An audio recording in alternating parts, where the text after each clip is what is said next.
watching a presentation of men's college lacrosse on the Stag Sports Network. It is the regular season home finale for Fairfield men's lacrosse as they welcome in the 17th ranked Towson Tigers to Rafferty Stadium. Alongside Brinley Anderson, I'm JJ Duke. Thanks for spending your afternoon here with us. And well, with only one more game to go after this in regular season play, Brinley, there's a lot to be decided for both of these teams as they're trying to make pushes in both ends of the CAA standings. Like normal in late April, every game with huge conference tournament implications for Towson. They can clinch a share of the CAA title with a win today, and more importantly, secure that the CAA conference tournament will be played at Towson for Fairfield on a 4-game losing streak, looking to right the ship with only one more conference game after today. Take a look at our players to watch for today's game, and the man that was drafted second overall in the PLL draft this past week is Mikey Weishar. Mikey Weishar, 33 goals and 20 assists on the season, leads the CAA in points per game with just over 4.5, which is also good for 8th in Division I. He leads a Towson starting attack line that sits at 1, 2, and 4 in the CAA total in points. He'll be suiting it up for the Boston Cannons coming up in just a couple of weeks' time in the PLL. Meanwhile, for Fairfield, if they have a chance in this one, they got to get it going from the dot, and it starts with Daniel Davis. Daniel Davis, 55% on the season, but it's going to be a battle at the Face-Off X all afternoon today, going against Kai Lopez for Towson, who ranks second in the CAA. But we've seen Davis has the ability to get hot, and he knows that the best defense against this efficient Towson attack is possession of the ball.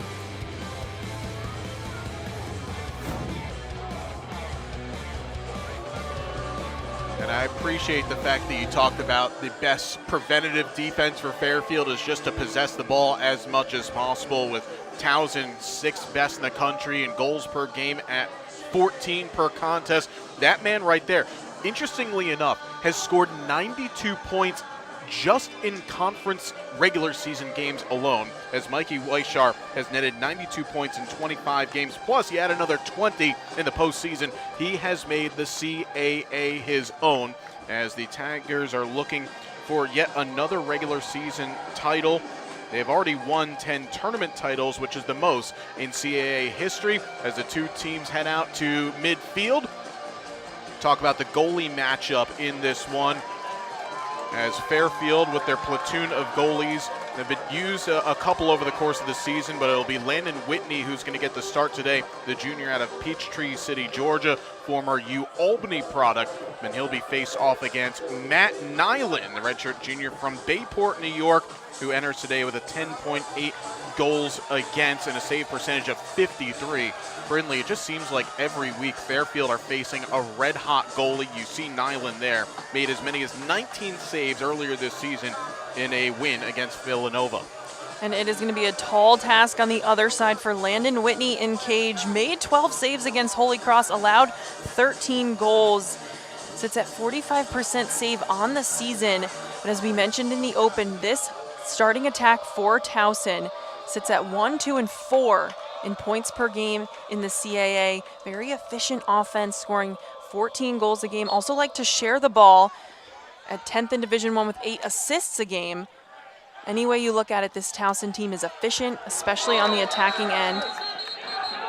So the first foul of the day is going to go on Towson, so it'll be Fairfield possession. Andrew Caston got absolutely trucked before he got possession of the ball, so it'll be Fairfield to begin.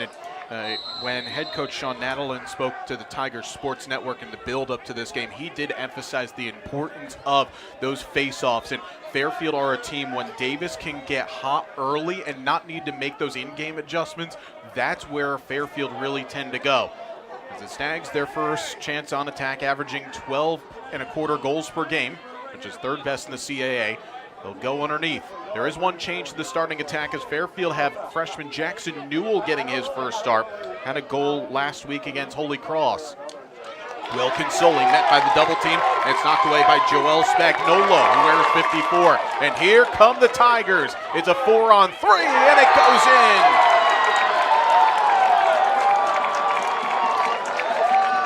That's Joe Meidling with the goal, just his second of the season.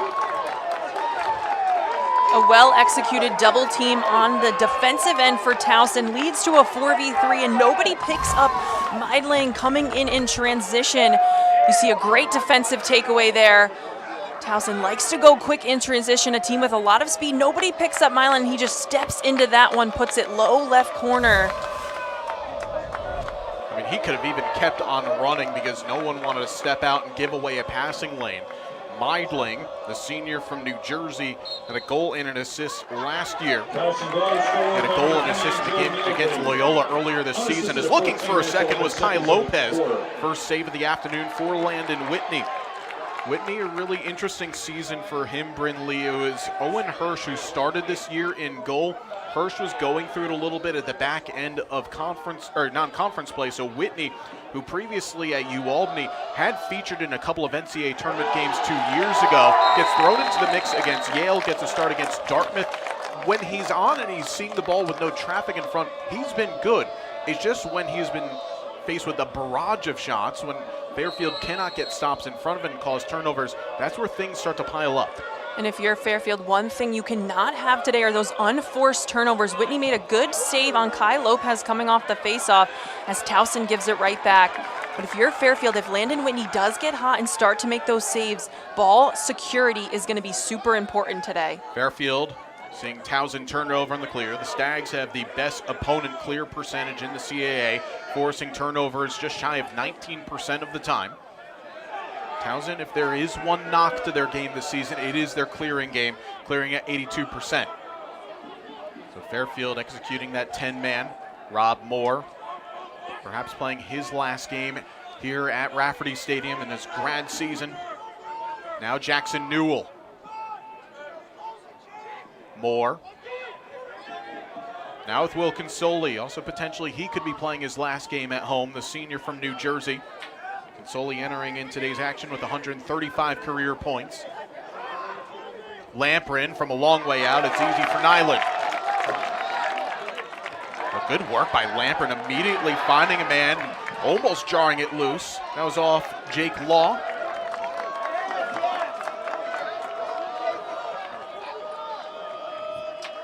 Five left to clear, and composed is Nyland, but the pass a bit too strong. However, there's one of those trio of attackmen. Alex Roussel out of Toronto with 42 points this season finds Mikey Weishar. And those two along with Joaquin Villagomez in there. And oh, by the way, in case those three aren't going, all you just do is add Ronan Fitzpatrick back into the mix, who missed the majority of the season with an upper body. But now in his third game back, Fitzpatrick had 5 goals against Hampton off 14 shots.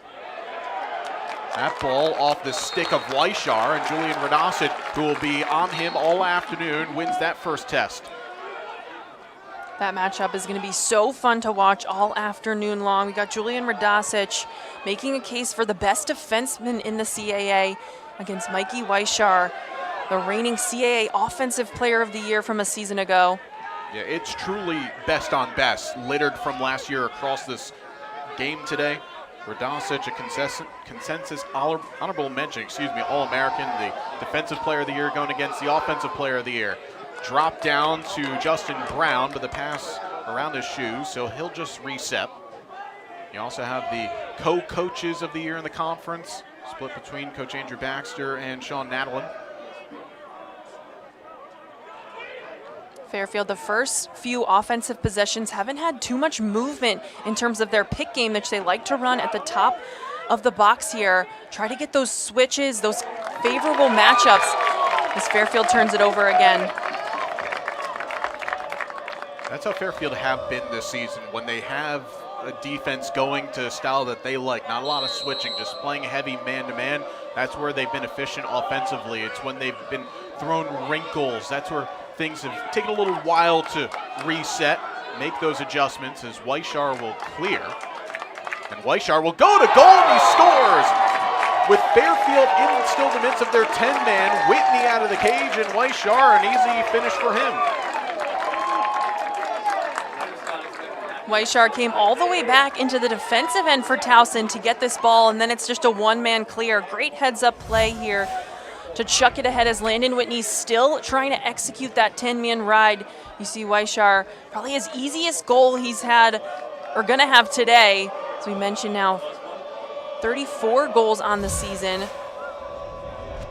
In that 10-man ride, we always talk about that high risk, high reward. You see one turnover already for Fairfield caused in that 10-man ride, but they're giving up an easy goal.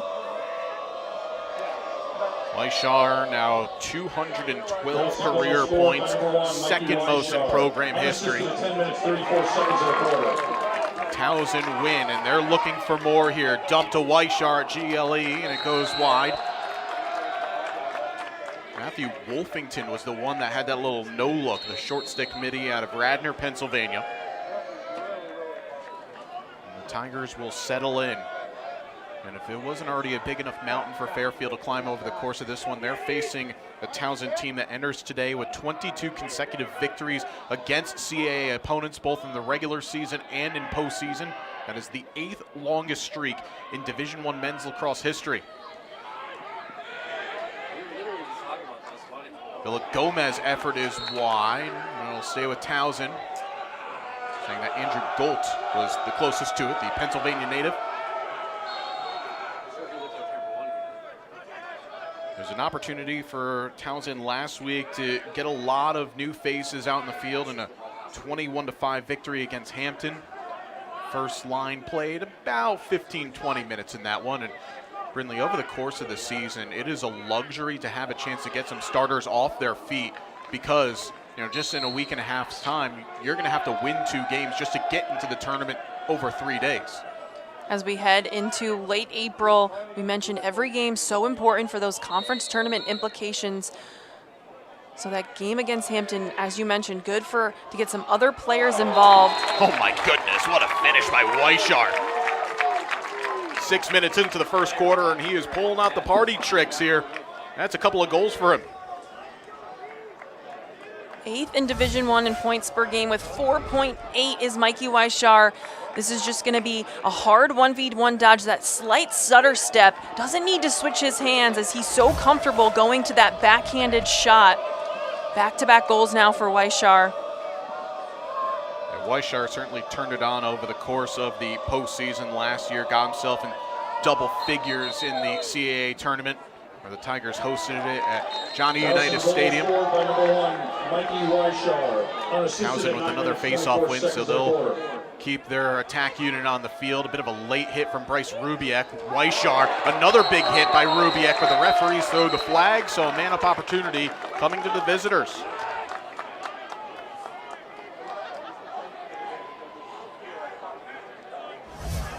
We can see early on this Towson team going quickly in transition. This time it's Weishar with a foul on Fairfield. Going to give this Towson team a man-up opportunity. 42% on the season in man-up chances. Though interesting, both teams right now have gone over to their huddles. Didn't quite see a timeout taken by anybody, or at least nothing that was whistled from the referees.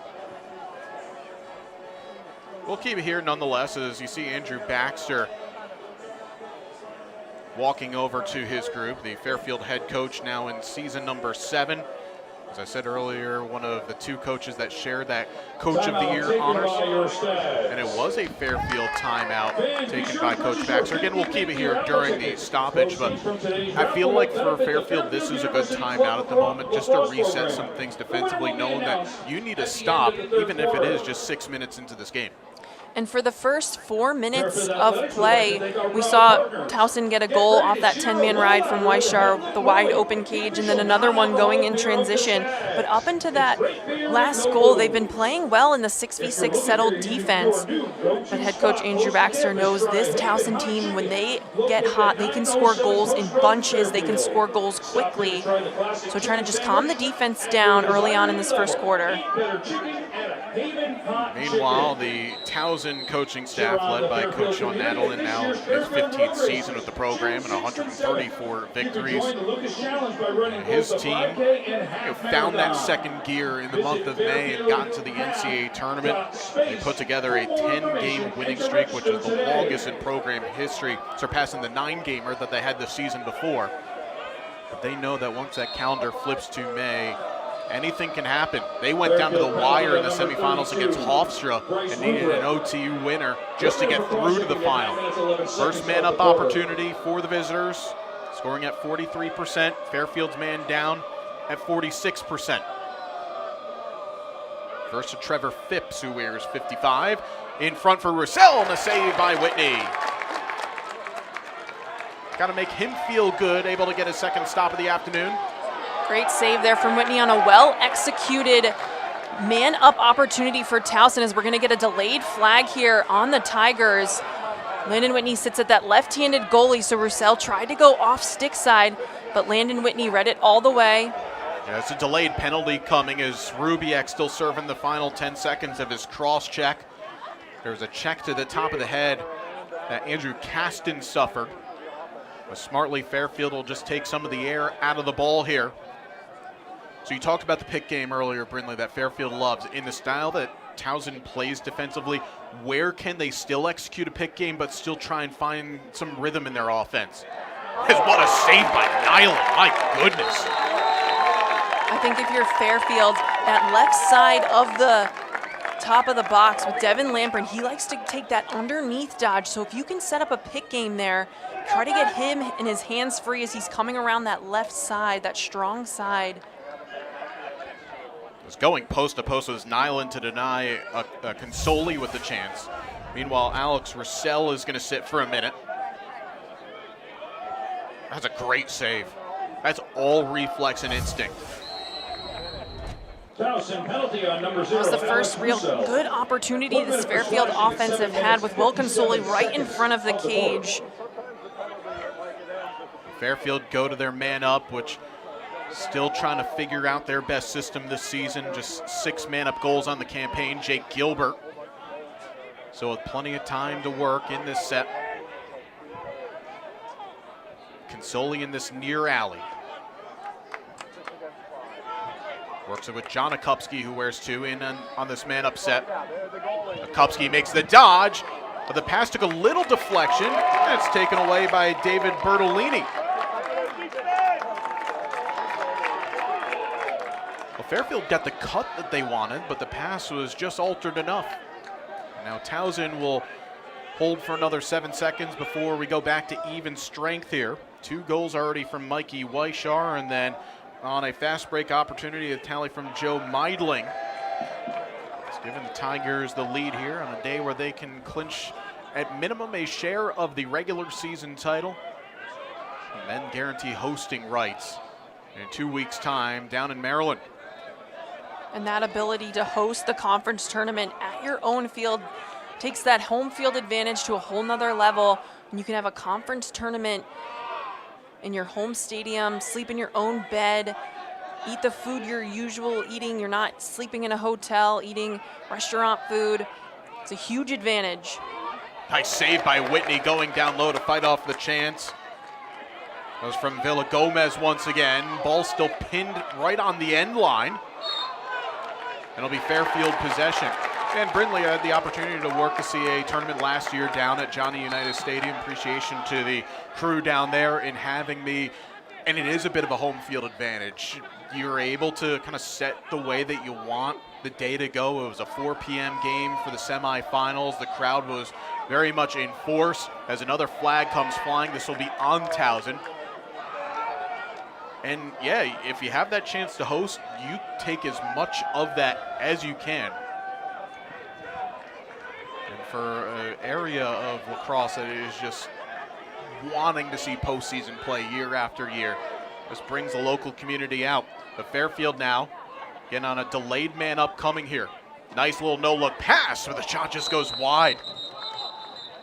That was Jeremiah Wade who took the effort.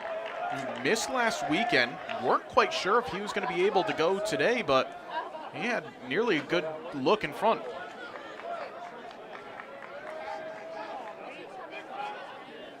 Be a man up though, 32nd offside coming. Fairfield will have their second 6-on-5 chance here of the quarter. Fairfield unable to connect on the passing in that first extra man opportunity. They had 3 chances in their game against Holy Cross last week to go on the extra man, did not convert any of those. So this is a good area going against in a 6v5, going against this Towson defense to try to get something going. Consoli down low. Penalty on number 15, Lamprin, good reverse of the ball. James Asbel sitting for the offside. Consoli reverses. Down to 10, that pass is too tall once again. So I've noticed Joe Meidling basically just sits right in the middle of that 2-1-2 that Towson plays, and he is just a unit, and he doesn't really give away anything in terms of a passing lane. However, Consoli with a great find, but Nyland takes it right off the stick of Devin Lamprin. Fairfield's best offensive opportunity today goes by the wayside, courtesy of a save by Nyland. But again, Fairfield forced yet another turnover. That long pass ahead to Villa Gomez was deflected. Fairfield have had their grade A's, and Nyland saves another, this time off the mask. That's got to make a defense feel really good in front of you, knowing that you've got a brick wall behind you, so you can be over-aggressive, knowing that the safety net is wearing 31 in black and gold.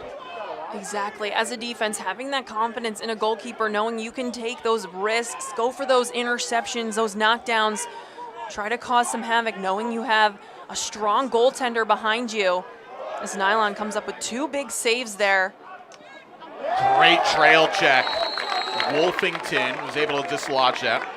Matthew Wolfington, who only appeared in 5 games last season, timed that one to a T. This Towson team, they had 12 departures due to graduation last year, and players all across the field. But it's just a reload, not a rebuild. As we're down to 16 on the shot clock. Jake Gilbert looking for separation. Gilbert in the alley, but comfortable again for Nyland. That is now 5 off 5 that he's seen here in the first. And Towson, another well-executed double team. Didn't cause a turnover necessarily, but forced Jake Gilbert into a long shot that was easily wrapped up by Nyland. Very cautiously walking it over midfield was Bertolini.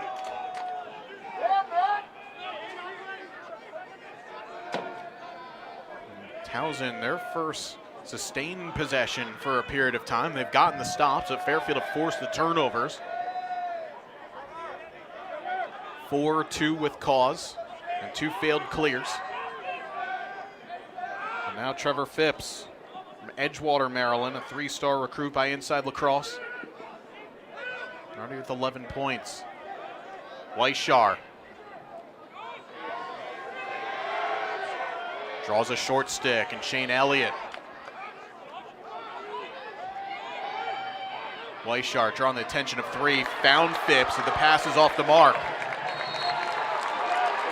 Fairfield throwing a little bit of a different look at him, Brindley, almost going with a drop down to 3 in the area of Weishar. Towson picked off Julian Radosic, getting the switch with a short stick on Weishar. Shane Elliott did his job just to stay in front of him. Oh, Consoli. He had it off balance there for a moment as Towson in the midst of their subbing game. That's where Fairfield is at their best, when they can cause chaos in the box and chaos guys coming across the line.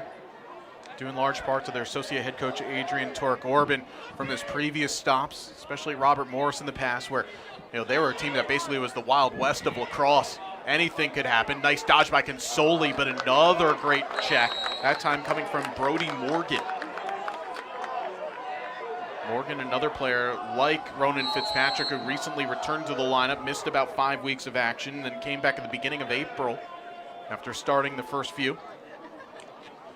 Or excuse me, regularly featured, I should say, in the first 5. Nice dodge by Moore. Pass across. Gilbert not able to get there. Down to 11 on the shot clock. KJ Delane able to help it on to Jackson Newell. He takes a bit of a high hit. Towson come away with it. And the Tigers, if they can clear, they can hold for the last. And Weishar recognizing that. They'll slow things down here at Rafferty Stadium. There's no game clock off to our right for the players to look at, so they have to peer across to the opposite side of the field and listen to their bench. There is a 13-second differential between the end of the game clock and the end of the shot clock.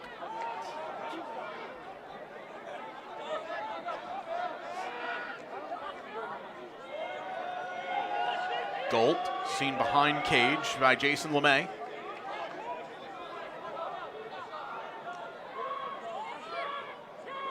Gold, who lost his balance there for a second, was still able to recover. Goes underneath to Russell. Russell waiting, down to 10. Villagomez, bouncer wide of the mark. Backed up by Ryan Schreier. 5 seconds left, still enough time. Weishar is going to tell Schreier to go to the cage. Weishar with 3. Makes his move, but Whitney's there for the save, his 4th of the quarter. And that will do it for the opening period. Towson got off to a quick start, scoring 3 inside the first 6 minutes. Fairfield started to settle into the game defensively, coming away with another forced turnovers, but it is the undefeated Tigers in league play who lead by 3 at the end of 1. You're watching the Stack Sports Network. Fairfield Athletics would like to welcome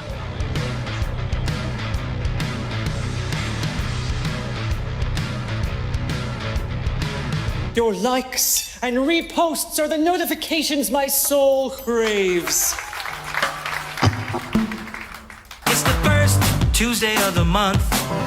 It's time to scratch tickets, there's a bunch. It's just spoken word.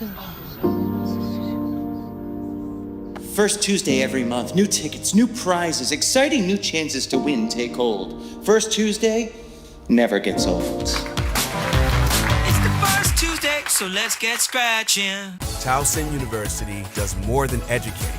We elevate, creating next-level opportunities for Maryland and beyond. TU is redefining the role of a public university, expanding access to life-changing experiences, raising the bar for collaboration, pushing possibilities at the forefront of teaching and research. Tigers are leading the way. Take TU's incredible momentum and make it yours. Taking a look in the midst of that huddle at Andrew Baxter, now in his 7th season with this Fairfield program. He knows that ultimately Fairfield, not really much can happen in the standings today. Only they can help themselves by picking up a win today, which would set up a win and in situation next week against Monmouth, but trying to get it right into that final game. On the opposite side for Coach Sean Nadalin, and a man who is less than a decade ago the National Coach of the Year, 4-time Conference Coach of the Year. He knows, though, it's very much you're going to face a very dangerous Fairfield team because they have to lay it all on the line this time in the season. But when you throw up a 0 defensively in the first quarter, you have to be pretty happy. For Towson, the first time this season holding an opponent scoreless through the first quarter. And that's courtesy of 5 saves from Nyland. Fairfield started to get their offensive groove a little bit late in that first quarter, but Nyland with some great saves. And Towson some well-timed double teams, causing 4 turnovers. Fairfield traditionally this season have been a team that have come out scoring in the first quarter, a +9, 36-27 this season in opening periods. But yeah, conceding all 3. Julian Radosic, the country's leader in caused turnovers, comes up with a ground ball. There's a flag that flies as well, which will help Fairfield as Radosic just says, nah, I don't want it. Let's reset the offense, and it'll be man up. Already the 3rd man-up opportunity for Fairfield. 0 for 2 in that first quarter. Nyland coming away with 1 save in between those 2 man-ups. Towson man-down defense entering today at 71%, which is best in the conference. But ultimately helps when your best man-down killer, being the goalie, comes up with saves. 5 off 5 for Nyland. Last year just appeared in 3 games. Regular starter last season was Luke Downs with 11.8 goals against, and another quick sequence defensively for the visitors. There was a 1-minute penalty as well that was assessed on Meidling. And that's Devin Lambrand's bread and butter on the offensive end. Likes to throw that hitch fake, get the defender to bite, and then go strong over the left side, getting his left hand free. But Nyland comes up with his 6th save already.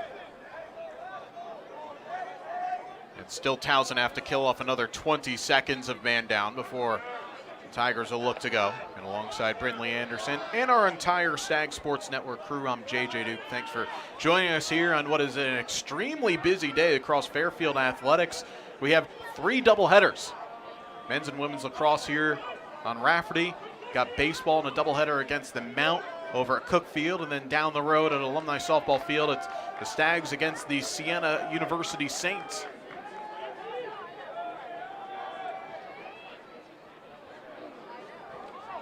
Towson now back to even strength and 15 on the shot clock. Waiting is Fitzpatrick.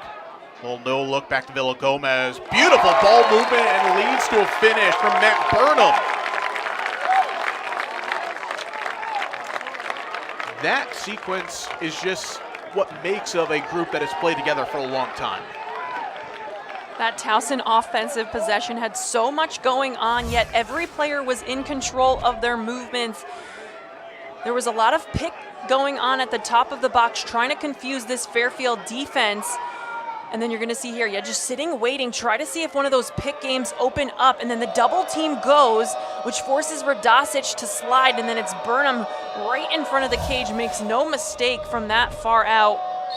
Burnham coming off of a 5-pointer against Hampton last week, so he's feeling good about his offensive production. As Lopez won the faceoff, went straight to goal, but stick was checked as he was trying to make a pass. I love the patience from Ronan Fitzpatrick. Again, missed a large portion of the season due to an injury, but the reason why he was the CAA Rookie of the Year last year is he can get the job done both scoring and facilitating. Then we can throw it out to Villa Gomez, who's listed as 6'6". That's the target that everybody watches for if it's not number 1 in black. And then all of a sudden Burnham just pops up into space. It's team-style offense, which is why this Towson group, they get a lot of assists per game. Moore trying to make things happen in the GLE chance. And for Fairfield, over the course of this season, we've seen this offense struggle in this second quarter in particular. We've seen them come out of the gates hot in both the first and third quarter, but this quarter has given them troubles. A shaky pass from Consoli, well scooped by Jeremiah Wade, who's been a bright spot for Fairfield this season, the sophomore out of Peterborough, Ontario. 17 points, missed last week, but back in there today. Wade with 6 points in the league thus far, as a wild take from Gilbert is off. Still 12 on the shot clock. And if you're Fairfield, watching these Towson defenders through one quarter and into the second quarter, they're a team who likes to send the slide early on. They like to go for those quick doubles. So if you're Fairfield, try to get that pass quickly out of the double team. And Jeremiah Wade finds the back of the net. Exactly what happens. Rob Moore showing that patience as a grad student. And there's Wade putting it away for his 6th goal against CAA opponents. As I mentioned, if you can cause those slides from Towson to go quickly, you can open up another player. That's exactly what happened there for Jeremiah Wade. But those off-ball players have to be aware of when the slide is going. And it's not just on the ball carrier, it's on the off-ball players to slide and get themselves in a good opportunity to score. And Jeremiah Wade did just that. Goal scored by number 40, Jeremiah Wade. Alex Meyer, Fairfield Prep product, comes away with it. He'll go to goal, instead finds Lamprin. Fast break, saved by Nyland. Little bit of a late check from Bertolini to put Lamprin off. But I love that from Meyer. Get it and go. Don't wait around. Fairfield only 1 goal so far against the settled 6v6 play of Towson. So try to go quickly in transition. One way you can do that is off a face-off win. Despite the nylon save, I think that's good for Fairfield. Keep trying to push in transition, not let this Towson defense get set up.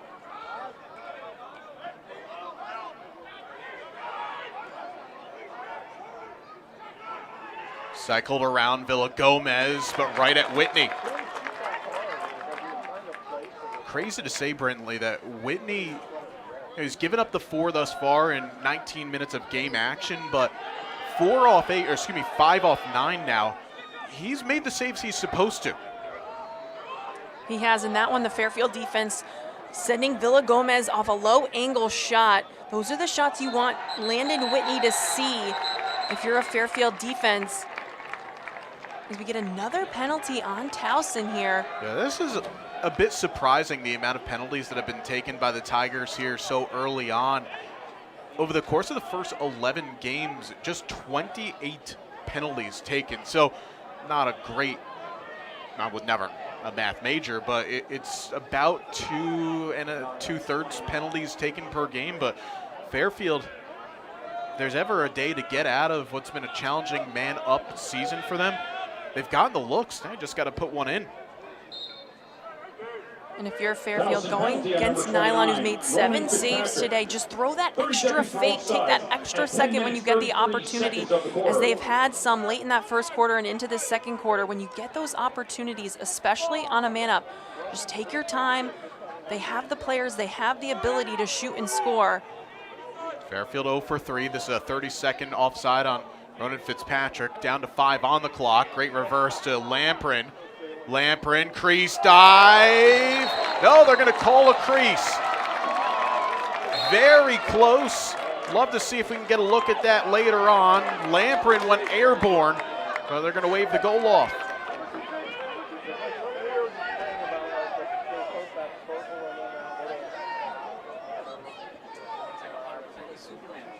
That was awfully close if Lamprin was able to finish before he touched down inside the crease. And it was interesting, Brindley, it was the far side official that was the one that made that crease call, not the near side. So it's not a foot problem if he stepped in originally. It's if he landed after the shot went in, or excuse me, before the shot went in. Good ground ball by Roussel. That's a momentum changer, though, if you're Fairfield, because you get your first man up. Weishar, inside dodge. Weishar still gets Elliott on him. Good block. It was Nate Livingston that stepped in front of it. You can see Towson trying to get Mikey Weishauer to switch off of Radosic, get him on a short stick. And so far that's been tasked by Shane Elliott on the Fairfield side, but he's done his job so far. Will this ball stay on? It does. Whitney thought about going for the run out. But Will Schoonmaker will recover, the former Calvert Hall product. #1 team in the state of Maryland. That pass knocked down, but it gets home. Phipps reverses. Now that pass goes beyond Owen Scott. Well, if there is ever a chance for a 2-goal swing off the crease on Lamprin, Fairfield get away with it.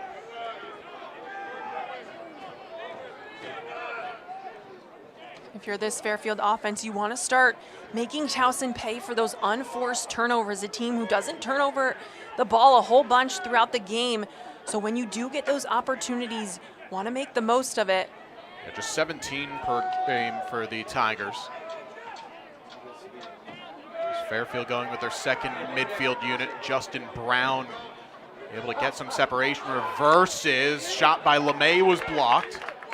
So Andrew Caston still being hung up out there. Now he gets off. Here comes Jeremiah Wade. Wade, inside move, over the bar.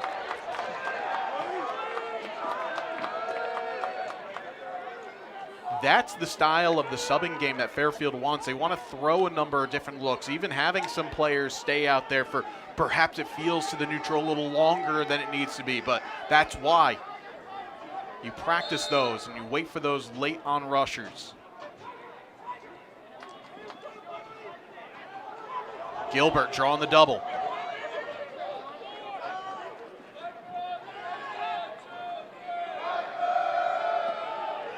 Under 20 now on the clock. Gilbert has his effort blocked, comes right to Brown, who scores! Oh, that one got past Nyland. I believe it was on stick side, Brindley, and if that's one that was, I think the goalie wants it back. Justin Brown finds the ball in his stick off a blocked shot from Towson. Another well-executed late slide from the Tigers blocks that shot, but then it's Justin Brown. Right place, right time. Yeah, it was stick side.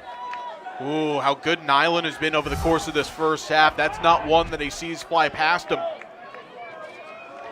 But good stick-with-itness there from Justin Brown, who picks up his 9th goal this season, up from just 2 a year ago. Daniel Davis has started to settle in here, the Falston, Maryland native. I would have been very familiar with the Towson brand of lacrosse coming through his prep days. Here comes to Fairfield, and he has got himself going from the dot. He is 3 off 7 thus far, but it was slow getting going for him. After Towson raced out to the advantage of 4 straight, Fairfield have scored the last 2. Gilbert got the separation, shot knocked down before it got through by Elijah Smith. Felt like that was a little early from Gilbert. And this Towson defense is suffocating. You might look like you have an opportunity to go to goal, but at the last second, they're just in the right place at the right time. Those blocked shots, knockdown passes. So if you're Fairfield, want to pick those grade A opportunities to go to goal.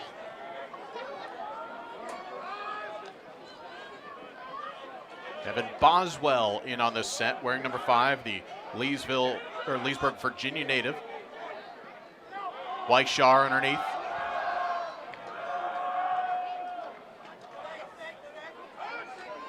Weishar will just wait. He's already drawn Radosic on the crease. He'll find the matchups that he wants. Now he'll go. Well, that's great work from Eli Adams. Didn't give anything.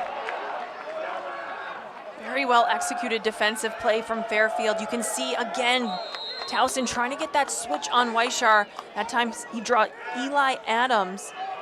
Forces Weishar into a tough shot. And now Towson just 10 seconds left to work on the shot clock. Weishar, though, reverses. Switch to Villa Gomez with 3, puts it in front. Good if it goes. It's good from Alex Roussel. And once again, it's late in the shot clock offense for Towson. They knew how much time that they had left. They just waited for the man to pop open. This Towson team is at their best when they're sharing the ball. Late in the shot clock, it's Villa Gomez who finds Roussel and just so comfortable handling the pressure inside. Tight in with 3 Fairfield defenders draped all over him, able to catch, turn, and finish. And it's again Villa Gomez, the one pulling the strings offensively. Assisted the last 2 goals for the Tigers, and both again coming in very similar circumstances. Violation on Davis. Kai Lopez, who comes in for the long-time face-off man, and that Constantinides. Now the number 1, ball popped up in the air, but Lopez staying with it. It's not every year that you see a face-off guy potentially putting up double figures in points, but Lopez off 4 goals, 4 assists this season. So he saw his fair share of offense last year and the face-off repetitions, facing off just percentage points under 50%.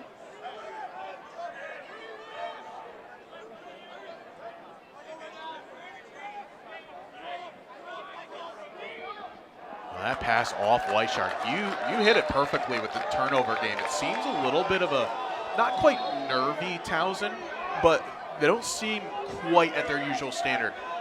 And those are passes they usually connect on, especially between the 3 attackmen who we talk about, Weishar, Roussel, and Villa Gomez. A well-oiled machine down at that attacking end, just some unforced turnovers. But Fairfield hasn't been able to capitalize on this end of the field. Rob Moore once again going hero mode, going up across 4 different Towson players to clear.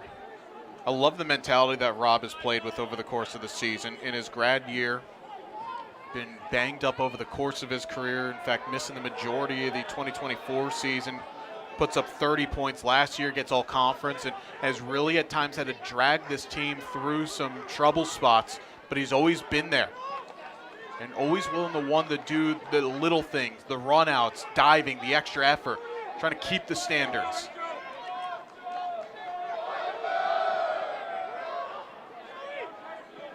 Consoli in the middle, LeMay, that one kicked away by Nyland. Again, it's just reflexes from the Towson goalie, and you work on those. You see before the game, the tennis ball drills, just the short action saves and reflexes, getting them going. And Valon's used every piece of equipment and all parts of his body to come up with saves. And over the course of this game, his 8 saves have been from different points. We've seen him save those high shots from Devin Lamprin on the outside that time, a kick save from the inside. He had a great save in transition off of the Devin Lamprin attempt. Gonna get an illegal pick there on Towson. And a bit of a late shot after the whistle from Owen Scott. If this is ice hockey, you're taking a little exception to that. And Nyland, the 8 off 10 thus far, a man who entered in today's action, top 30 in the country in save percentage. Fairfield are going to use a timeout here with under 2.5 to play. We'll step aside as well. Fairfield valuing this possession here, trying to make it a 2-goal game. You're watching Men's College Lacrosse on the Stack Sports Network. In an unpredictable world where every moment matters, imagine the peace of mind that comes from knowing your loved ones, lifestyle, and business are all protected. At Meridian Risk Management, we offer tailored solutions, whether for personal, commercial, or benefits insurance. We are here to safeguard what you value most, so you can embrace every adventure ahead. Meridian Risk Management, because your legacy deserves protection. Your work thrives on a schedule. You prioritize family time. You make time to chase your dreams. There is one simple thing that improves all of your priorities: better sleep. Sattva wants to inspire the world to prioritize sleep with a selection of handcrafted luxury mattresses made and assembled in America. Because the quality of your sleep helps shape the quality of your life. Work smarter, love stronger, and dream bigger. Sattva, unlock the power of a great night's sleep. Fairfield using a timeout here, drawing something up, knowing that at 2:21 left to go in the second quarter, it was a 4-goal run for the Tigers to start, holding Fairfield without a goal in the first quarter alone. But if you're Coach Baxter, there are bright spots to take from this first 28 minutes. Yeah, I think give your head coach, Andrew Baxter, a good timeout here, knowing down the stretch of this first half, needs some offense, especially when you're starting attacking. Gilbert, Lamprin, and Consoli 0 for 11, so they are getting those opportunities. But if you're head coach Andrew Baxter, you're happy with what your defense is doing. Holding a Towson team, scores 14 a game, just around 5 as we head into under 3 minutes in the first half. But a goal here, cut that deficit to 2, can be huge. Yeah, it's really, if there are alarming statistics that no goals off of 11 shots from your best options on attack, that would be a little bit troubling. So that's why you do take the time to diagram something up. Devin Lamprin would be that main option to look for, number 5 in white with 25 goals this season. Said it's Rob Moore dodging. This Towson team is so good at sliding and helping each other. Even if you look like you have a player beat, someone else is there ready to pick up that attacking player.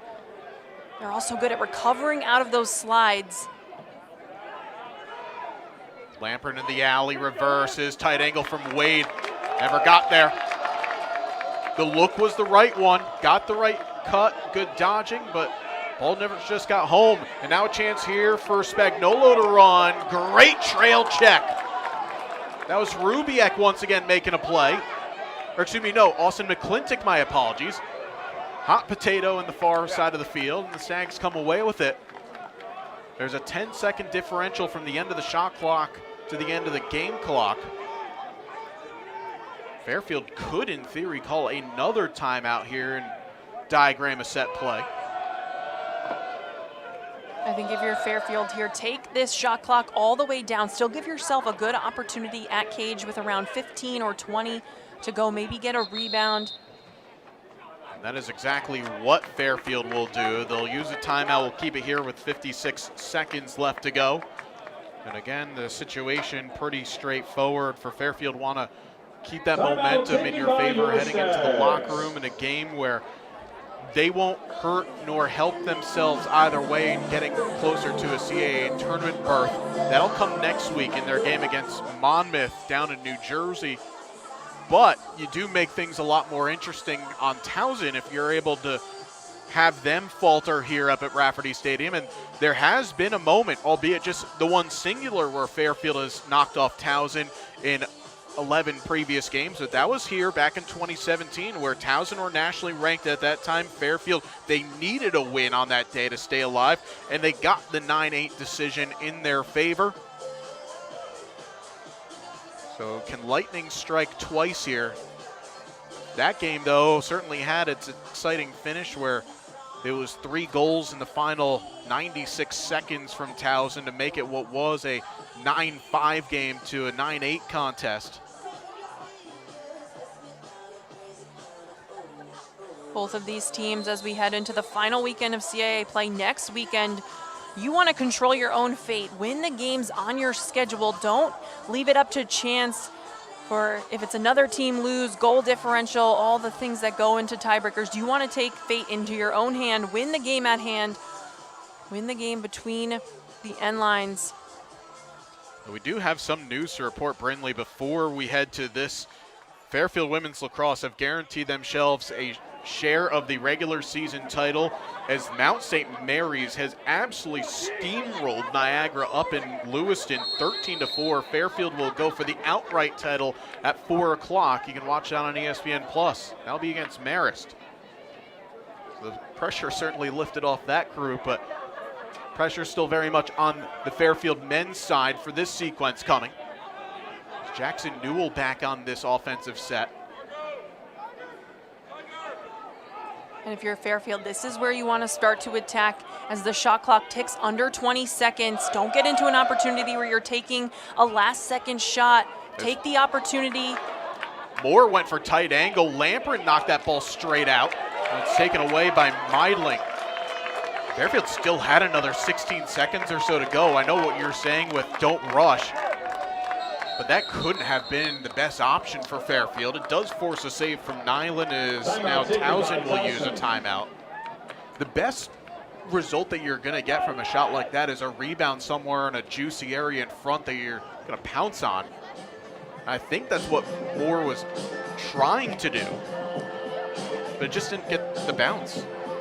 And there's been a couple opportunities for Fairfield late in this second quarter where they've had the player coming around that left side of the crease, whether it's Moore there or Jeremiah Wade on a previous possession. If you're those Fairfield players, take one more step inside, try to increase your angle, especially against a strong goalie like Nyland who hugs his post so well. You're not going to be able to slip that low angle shot past him. Keep your feet moving, try to increase your angle. As we take a look at this last sequence here, Moore gets the matchup, a short stick. Yeah, if you're Moore, just take one more step inside. Try to eliminate that Towson defender with your body. Almost like a box out in basketball. Try to eliminate that defender and get a clearer angle to cage. You're right, and the shot angle, that was exactly what he wanted. If he wasn't going to sneak that one far post, it was to get that rebound going back out towards the center of field. Nyland just got a real big touch of that one and punted it straight up into the air. And Nyland already up to 10 saves. And on the other side, Landon Whitney, we mentioned, has done his job. Allowed 5 goals, made 6 saves. Towson, after going off to a 4-0 run of the game's first 17 minutes, have only struck once since, and that was at the end of the shot clock from Alex Ursell. but what a pass to find Russell from Mikey Weishar. That wraps up a 3-point half for him, and Russell, that also gives him another tally.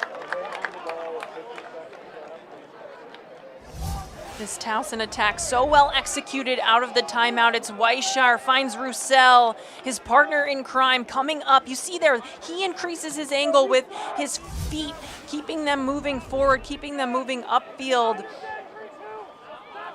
Another Weishar to Russell goal. We've seen that all season long from Towson. So well executed out of the timeout. And that's going to do it for the second quarter. There may be enough time to let it go. But Lopez not even going to bother. And Towson finishing the half as they started on a run. The Tigers started with a 4-goal run over the first 17 minutes, scored twice in the final 5:05. And at the end of 30 minutes of action, it is Towson 6, Fairfield 2. Much more to come here from Rafferty Stadium as you're watching a presentation of men's college lacrosse on the Stag Sports Network.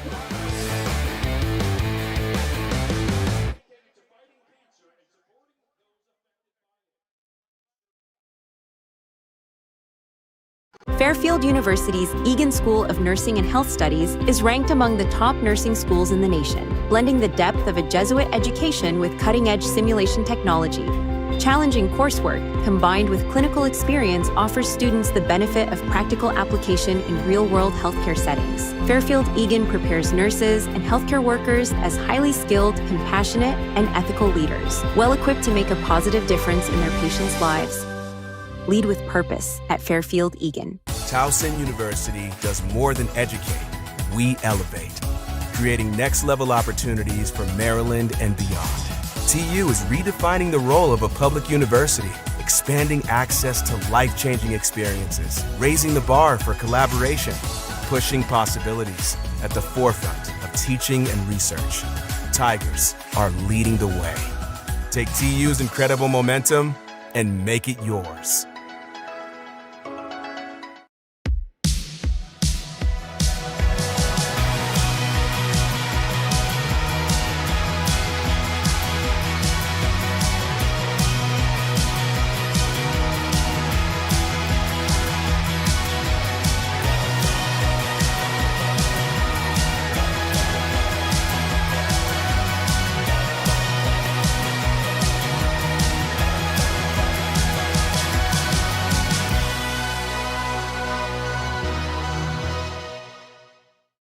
In an unpredictable world where every moment matters, imagine the peace of mind that comes from knowing your loved ones, lifestyle, and business are all protected.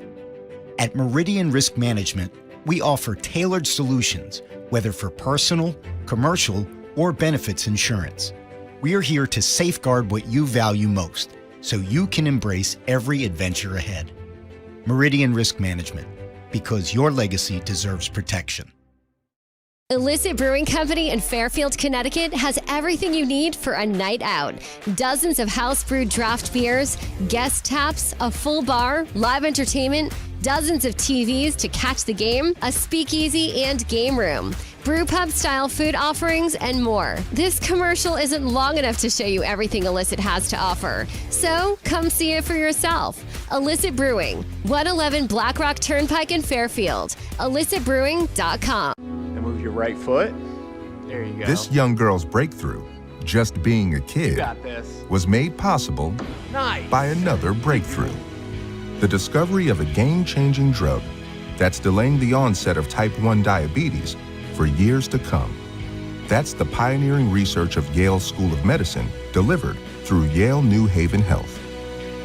Together, we're powering breakthroughs with the greatest of care. AI is everywhere. Organizations use it to make smarter, data-driven decisions. At Fairfield University's Dolan School of Business, AI is woven into every part of the curriculum, guided by expert faculty, hands-on learning, and a focus on ethical impact. Dolan students see AI not as something to fear, but as a tool to unlock human potential, bridge technical knowledge with business insight to thrive in an AI-driven world, today and for the greater good of tomorrow. Unlock your potential with Dolan AI. Your work thrives on a schedule. You prioritize family time. You make time to chase your dreams. There is one simple thing that improves all of your priorities: better sleep. Sattva wants to inspire the world to prioritize sleep with a selection of handcrafted luxury mattresses made and assembled in America. Because the quality of your sleep helps shape the quality of your life. Work smarter, love stronger, and dream bigger. Sattva. Unlock the power of a great night's sleep.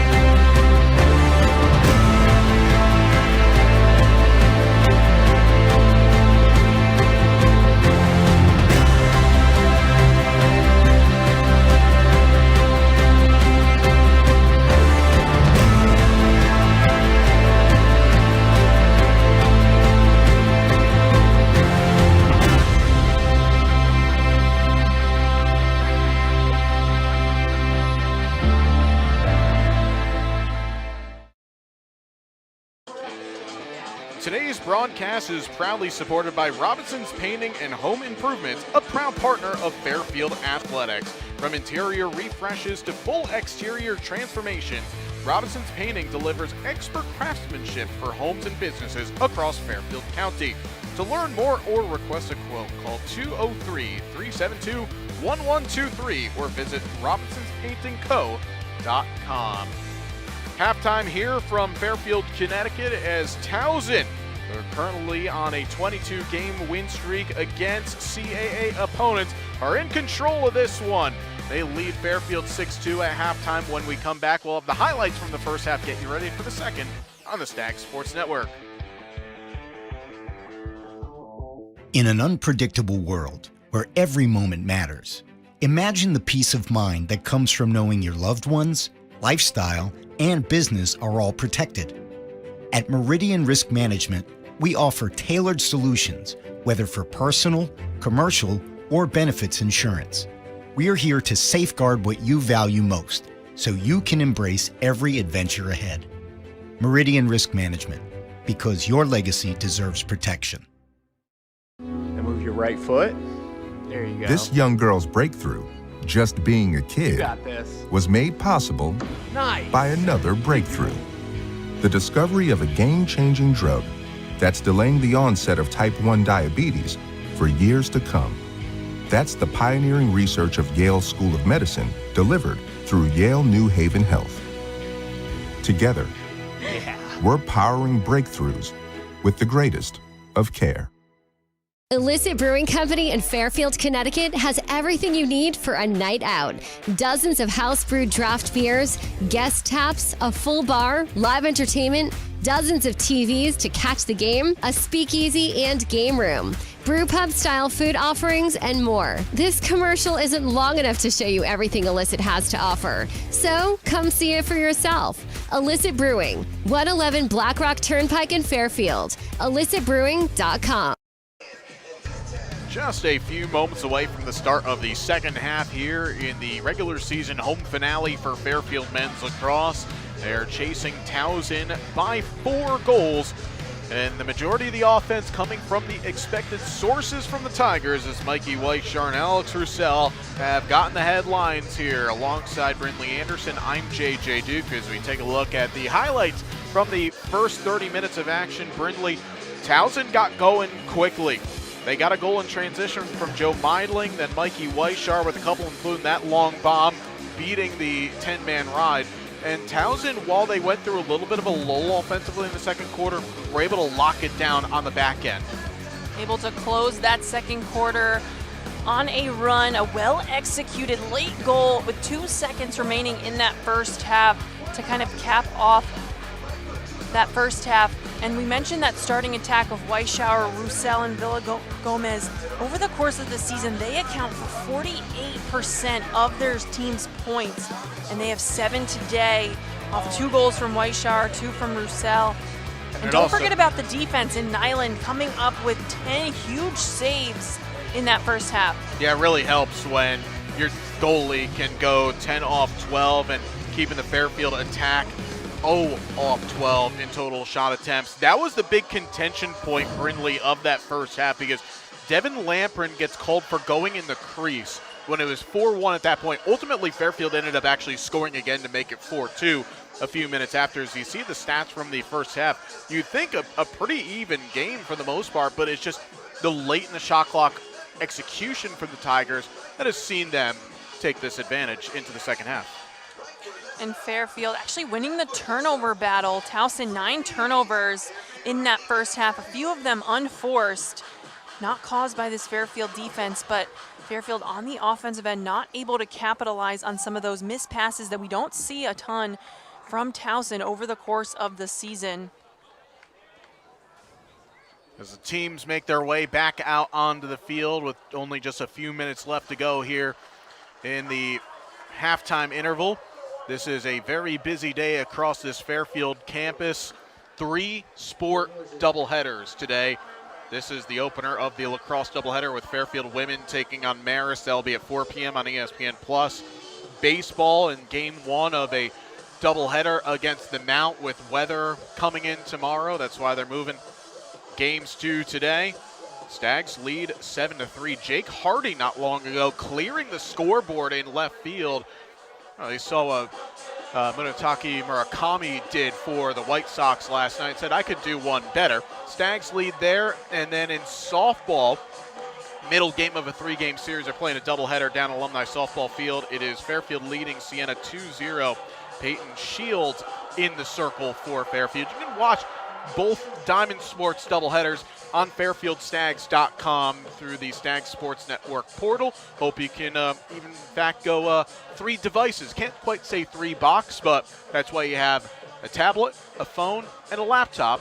Maybe throw one up on a TV, and you can enjoy Fairfield athletics all afternoon long.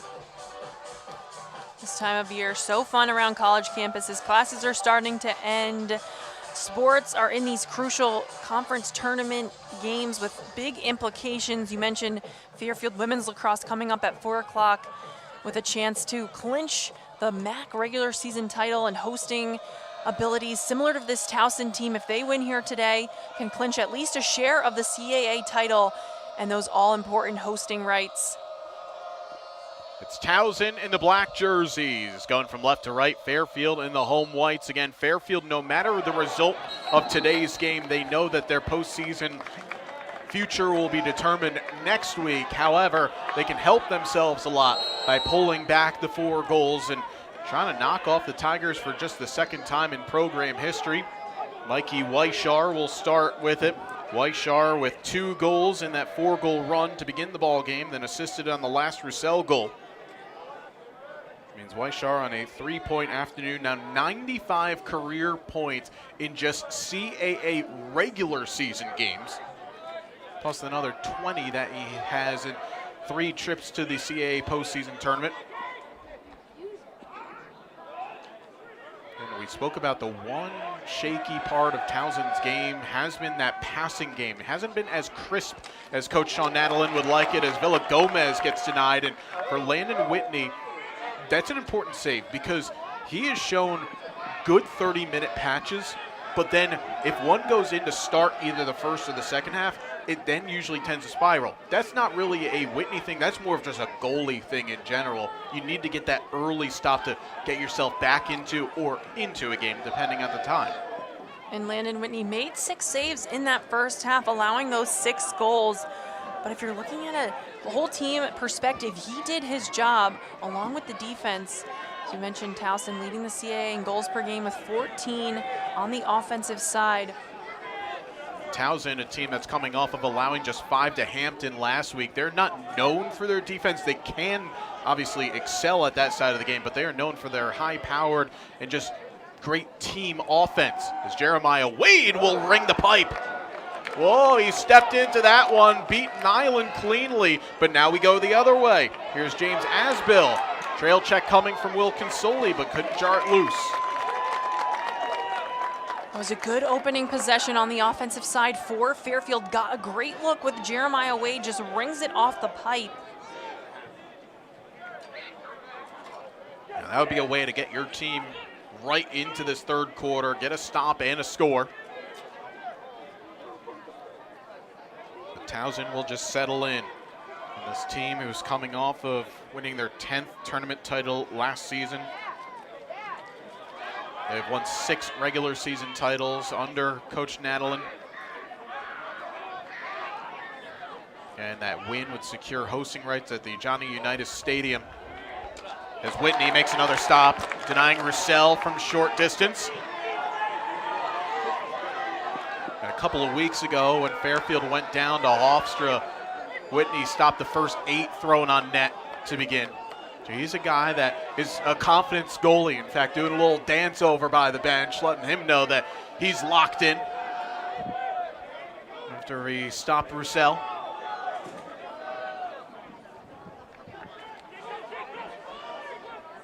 Now Fairfield had some issues running their pick game as Consoli gets called for one right there.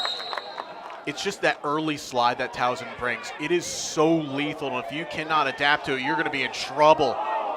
As the shot in transition goes wide from Nick Chan, backed up by Fairfield. But what does Fairfield need to do if that pick game is not going to work for them? I still think you go with drawing those slides, those quick slides, quick double teams from Towson. They did that well in the first half, but if you're Fairfield, quick passes out of those double teams. Once someone doubles you, there is a player open somewhere, and it's not just on the ball carrier to find that player, it's on the person open to get into a good lane for that player to find you. That Jeremiah Wade goal in the first half was a great example of that. They drew the double team, were able to find the pass quickly. Great reversal by Consoli, shot from Lamprin, saved.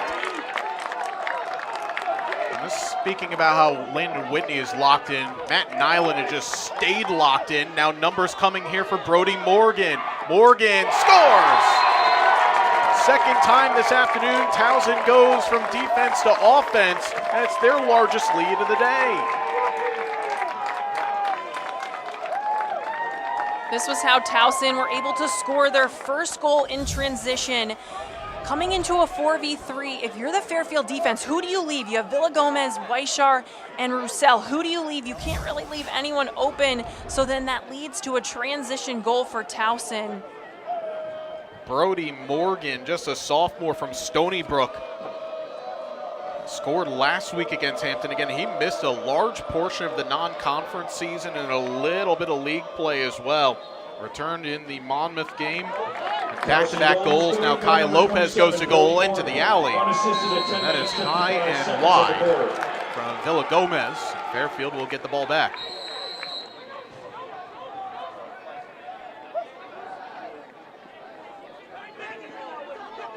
This is the largest lead for Towson for a team that has dominated teams in the quarters right before and right after halftime. In games just second and third quarters alone, they have a plus 19 scoring difference. Fairfield, their best quarter of the season is the third quarter with the plus 13 alone. They've got to get going a little bit offensively, and it starts with the man with the ball. And Jake Gilbert, nothing off 5. He, like Lamprin, held in check. Fairfield, the last time that they have scored in this game comes at the 7:14 mark in the second quarter from this man right here, Justin Brown. Inside, dodge a beat 2, still goes on. His shot was stick checked. He'll stay with Fairfield. In that game last week against Holy Cross, Fairfield was able to put together a 6-goal run coming out of the half in that third quarter. So they have the ability to score in bunches, especially coming out of the half when they make those halftime adjustments. And just fighting for any sort of a chance. That was Owen McCaud, Wares number 10. Only just played a handful of games this season entering today. But comfortable for Nyland.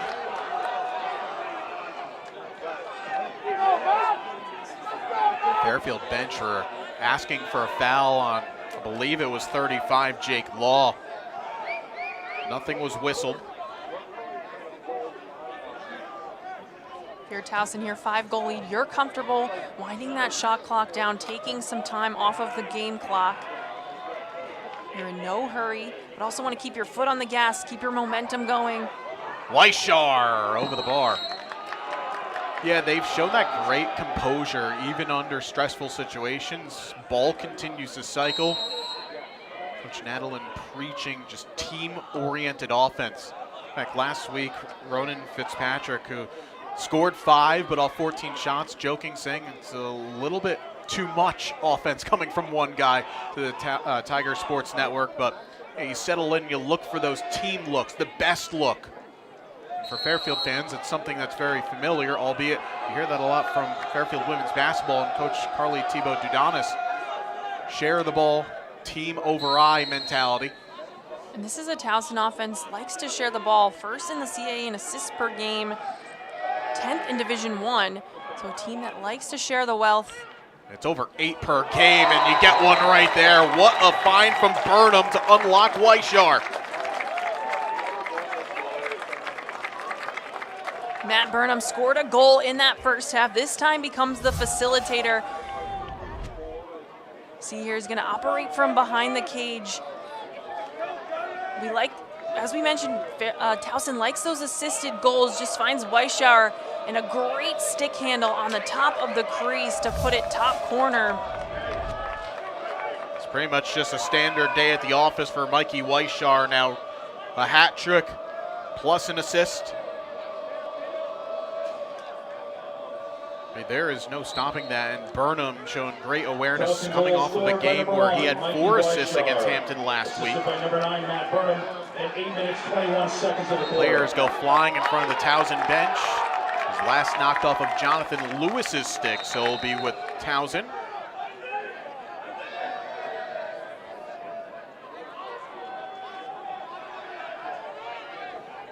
The Tigers right now starting to sense some blood in the water here with the 6-goal lead and closing on the halfway mark of this third quarter, a chance to really put this one closer to bed, gain that share of the CAA regular season title. As I say that, a spill to the ground, but Trevor Phipps recovers nicely. Did rain pretty heavily overnight into the early hours of the morning. I've seen a lot of players on both teams have some issues with the footwear, as that one is put away. Roussel, easy as you like. That wraps up his hat trick.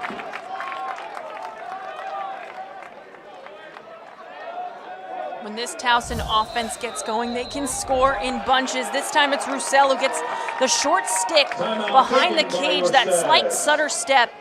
Finishes with the left hand past Landon Whitney. It is all the Towson Tigers in this third quarter. They lead 9-2. Yeah, Fairfield using a timeout, so we will step aside as well. We'll be back in a moment here as you're watching Men's College Lacrosse on the Stack Sports Network. Your likes and reposts are the notifications my soul craves. It's the first Tuesday of the month. It's time to scratch tickets, there's a bunch. It's just spoken word. First Tuesday every month, new tickets, new prizes, exciting new chances to win take hold. First Tuesday never gets old. It's the first Tuesday, so let's get scratching. Fairfield University's Egan School of Nursing and Health Studies is ranked among the top nursing schools in the nation, blending the depth of a Jesuit education with cutting-edge simulation technology. Challenging coursework, combined with clinical experience, offers students the benefit of practical application in real-world healthcare settings. Fairfield Egan prepares nurses and healthcare workers as highly skilled, compassionate, and ethical leaders, well-equipped to make a positive difference in their patients' lives. Lead with purpose at Fairfield Egan. Fairfield using a timeout with 6.5 to go here in quarter number 3. Chasing 7 right now as the Towson Tigers are looking for yet another regular season title. And a 10-game win streak last year. They're currently riding a 6-gamer coming into today. This is a team that looks the part right now, Brindley, to make a run fairly deep into the month of May. And you know, if you're these other CAA teams, this conference is, you're probably going to have to go through Towson at some point through the month of May. I mentioned 10-time CAA champions back-to-back in 2024 and 25.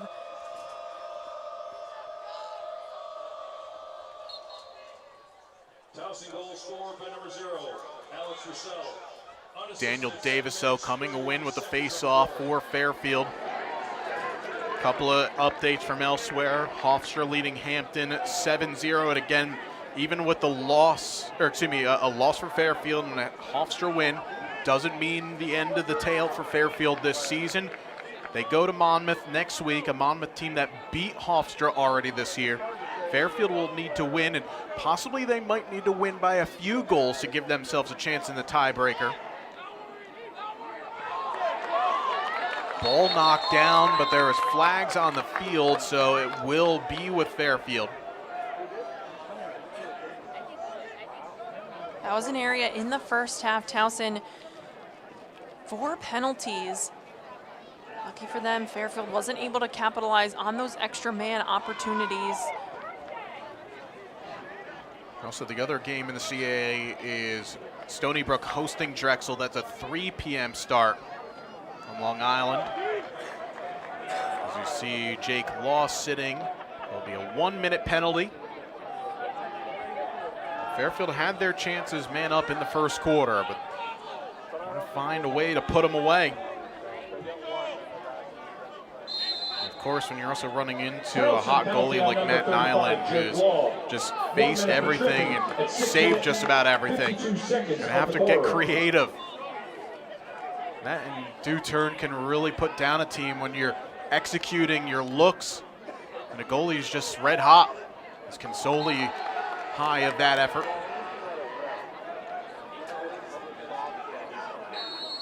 "12 off 14 today for the redshirt junior.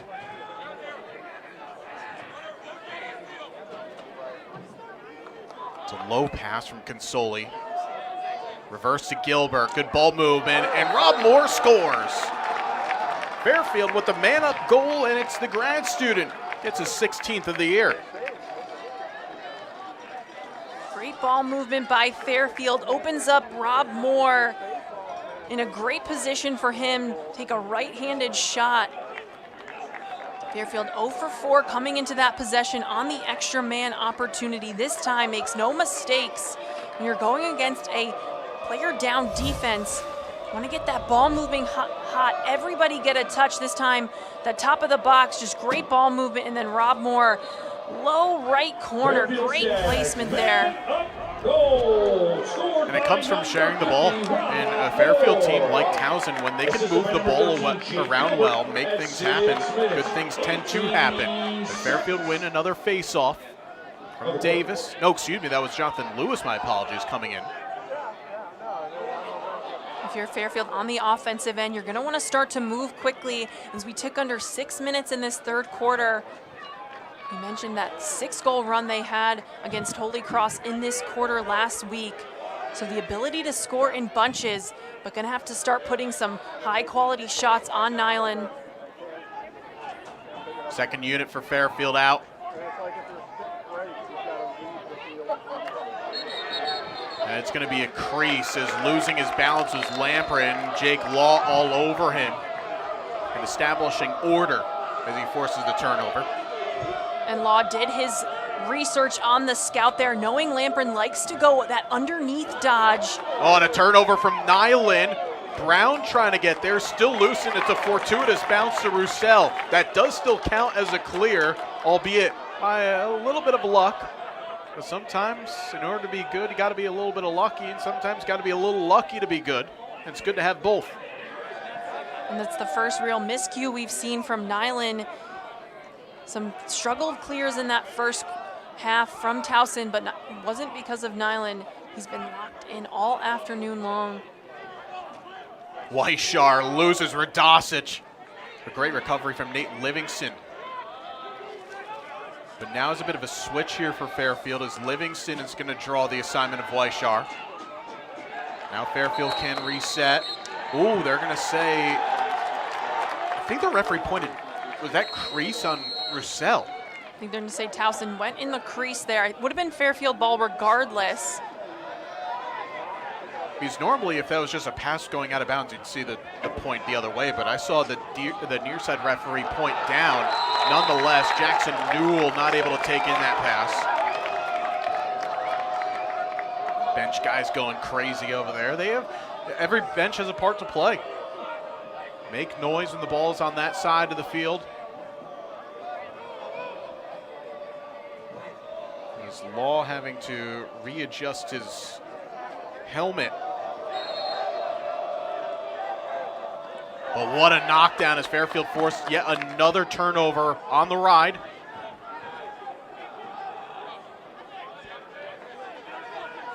We're seeing a lot of Owen McCaud here this afternoon.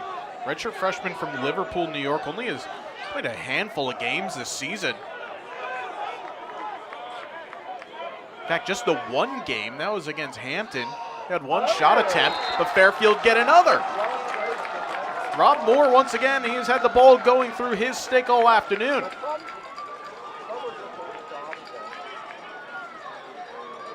Back-to-back goals for Rob Moore. This time on the opposite side of the field. Just calls his own number here. That long dodge, no one really picking him up. Taking that low shot. We saw his previous goal, finds the back of the net on that low shot. That time gets it past Nyland. And if you're Fairfield, start to gain some momentum here. Rob Moore trying to get that sideline fired up. Back-to-back goals now. We spoke about it back in the first half where Moore has been the one that has been keeping everybody accountable no matter what position, where you stand within the team, trying to keep the standards up. And you see that really come to play, Brindley, this time of the year. You can speak about it as someone who played this sport at a very high level. The urgency comes when you're in your final season. Absolutely, and Rob Moore just trying to get his team fired up.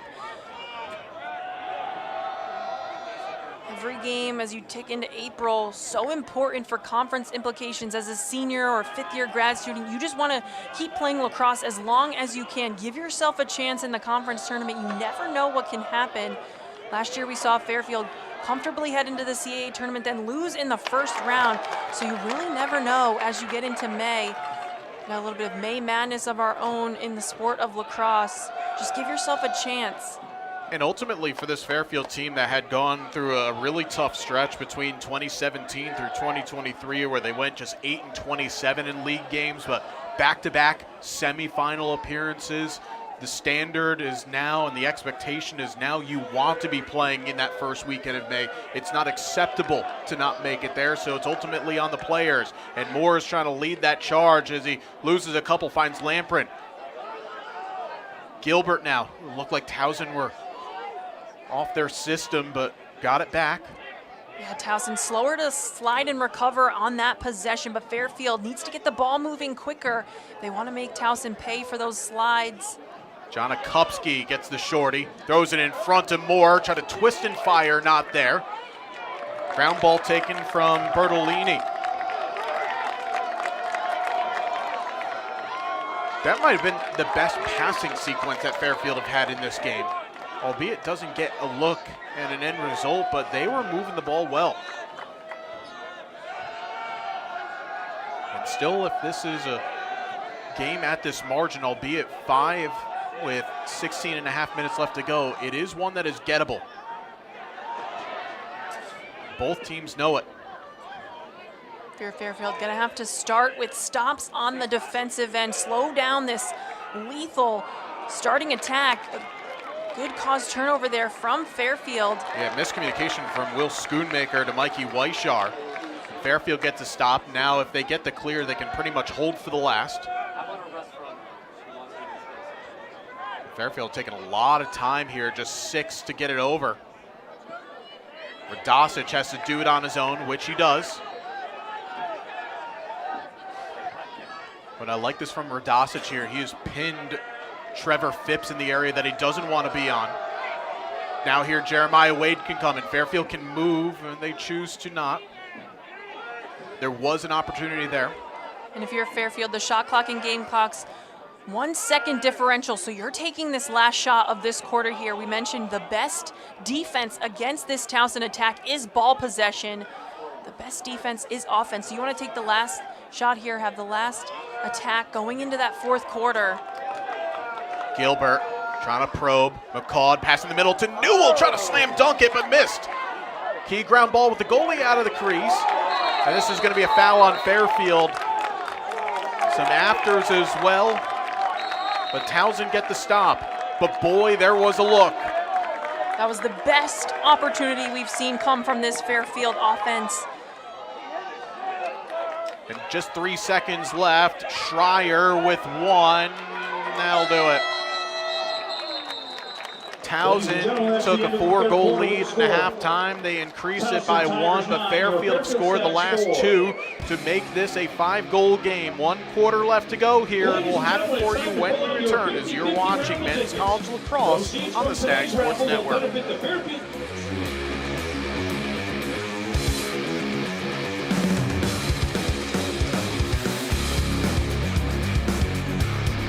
AI is everywhere. Organizations use it to make smarter, data-driven decisions. At Fairfield University's Dolan School of Business, AI is woven into every part of the curriculum, guided by expert faculty, hands-on learning, and a focus on ethical impact. Dolan students see AI not as something to fear, but as a tool to unlock human potential, bridge technical knowledge with business insight to thrive in an AI-driven world, today and for the greater good of tomorrow. Unlock your potential with Dolan AI. Illicit Brewing Company in Fairfield, Connecticut has everything you need for a night out. Dozens of house-brewed draft beers, guest taps, a full bar, live entertainment, dozens of TVs to catch the game, a speakeasy and game room, brew pub-style food offerings, and more. This commercial isn't long enough to show you everything Illicit has to offer, so come see it for yourself. Illicit Brewing, 111 Black Rock Turnpike in Fairfield, illicitbrewing.com.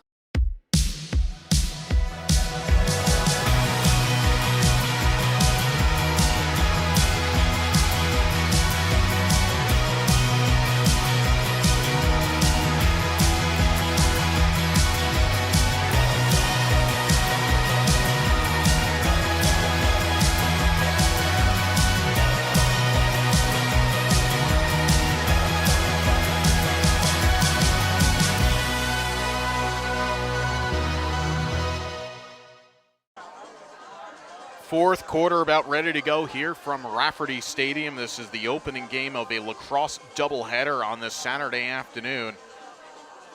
Towson defensively, again, they're not a team that is known for their defense. They've got the defense that'll win you a lot of ball games.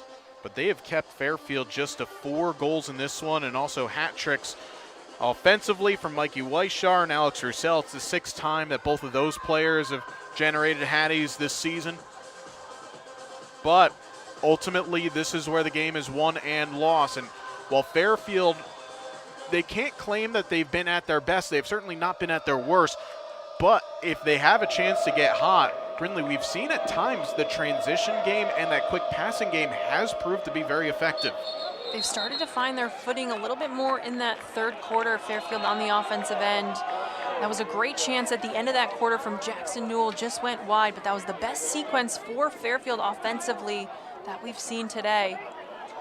Personnel that Towson does not want on that side of the field after the face-off, but they slow things down. There are poles in front of the goal. There are poles that were feeding. Now they say, let's get off and get the guys we want out there. Alongside Brindley Anderson and our entire Stag Sports Network crew, JJ Duke with you. And Towson with a win. They secure a share of the regular season crown in the CAA. Fairfield, they know their season is going to be very much on the line next week in the 2026 regular season finale away at Monmouth. Yeah, a fairly early game, by the way. That is going to be an 11 a.m. start down in West Long Branch. Towson will finish the season at Johnny Unitas Stadium, taking on Hofstra, which was a rematch of the semifinals last year. Andrew Caston dodging. Oh, nice step in by Jake Law, deflecting the effort. Who's going to get the win? It will be Towson. There are about 6 bodies that were claiming it. Don't mind that effort from Caston. He was right through on goal. Yeah, if you're Fairfield in this fourth quarter, chasing 5 goals, going to have to start to go quickly. Not a stat that's necessarily tracked, but block shots by Towson. There's been a few of them today where there's been good Fairfield offensive opportunities, and then at the last second, a Towson defender putting his body on the line to block it. We're going to get flags flying. This is going to be an offside. on Fairfield, served by LeMay. Not been many man-ups, in fact, for both of these teams. This is just the second man-up opportunity for Towson today. They did not get anything from it. A save from Landon Whitney. This will just be a 30. If you're Fairfield, you do not want to put this Towson attack on the extra man in this fourth quarter. Reset the shot clock to 80, just a 30-second penalty. But the Towson Tigers can take more time off the clock.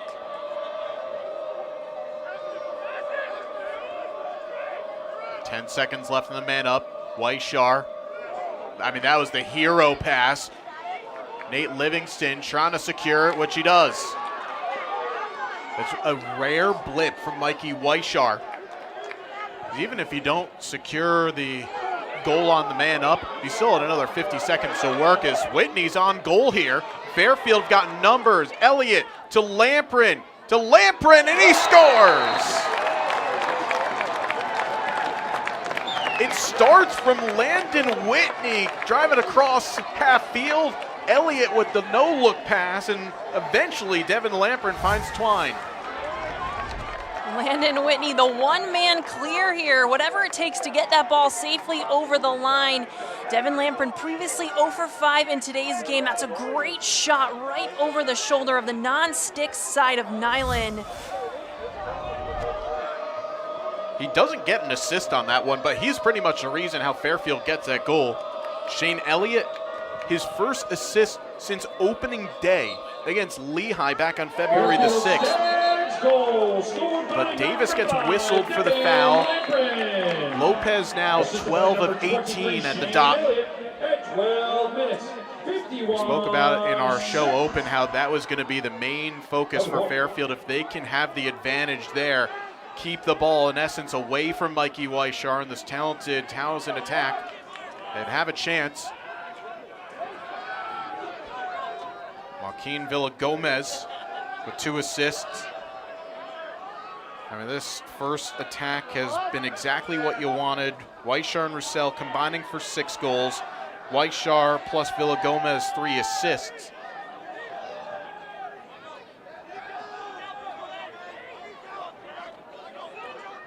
It's really tough to stop because even in those transition opportunities where you've spoken about in 4-on-3, you don't leave those 3 alone, but the guys with the ball, they put their shots away. Fairfield almost taking a chance with those players taking wide open shots in transition rather than leaving a starting attackman open at the top of the crease. This is reversed. Weishar, who Burnham electing not to take the shot there. He had the look. Said Fitzpatrick in the middle to Villagomez, who scores. Hey, it's pretty easy when you're 6'6", just throw it to the big guy and let him go to work. Another late shot clock moment for Towson. Another goal in the center of the box. Throw it up to Villagomez, just great handle there. Hasn't scored yet today until that moment, 2 assists. We mentioned this Towson attack just so consistent with their point production, but they're also getting some assists and goals from guys out of the midfield. I mean, that's some beautiful post footwork down low. But you find him on his off days or in the off season on the hardwood. He's got a beautiful basketball facility that is right behind Johnny Unitas Stadium. And a little bit of a yard sale as well as Gomez picks it up. And if they've ever thought like Fairfield were going to get a little bit of a run to get back into the game, you just get the 1 score, a face-off win from Kai Lopez, and it's status resuming. As Towson are trying to drive to the finish line. Whitney kicks away that bouncing effort from Trevor Phipps. Ground ball, though, to Andrew Golt.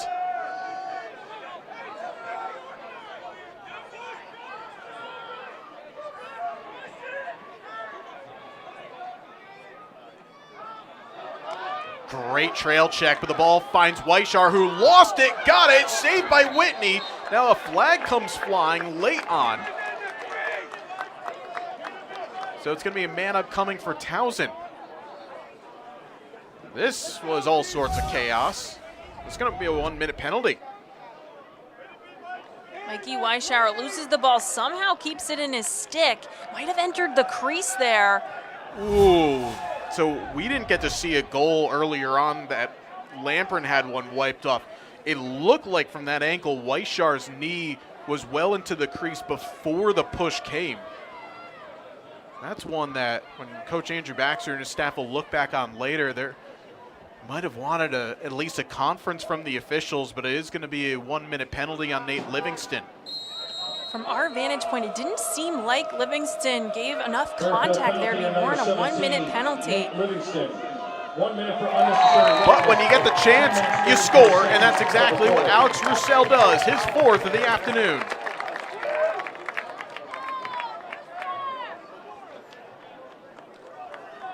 Towson, they're tough to stop 6v6, even harder to stop in the man-up opportunity. It's Roussel who finds himself at the top of the crease. Just great ball movement, 1-2 touch pass, finds Roussel in the middle. And the call on that Livingston penalty was unnecessary roughness. Now perhaps the referee could have believed that even with a knee that was already in the crease, that a hit that comes after could have still warranted the flag. Ultimately, they're the ones that adjudicate the rules on the field, and everyone has to adhere to it. And now Towson, they're in that game management mode with 10 to play and leading by 6, which is their co-largest lead of the day. 8-2 and no, excuse me, they had a 7-goal lead at 9-2, my apologies. Fairfield had that 3-goal run at the end of the 3rd quarter and into the 4th.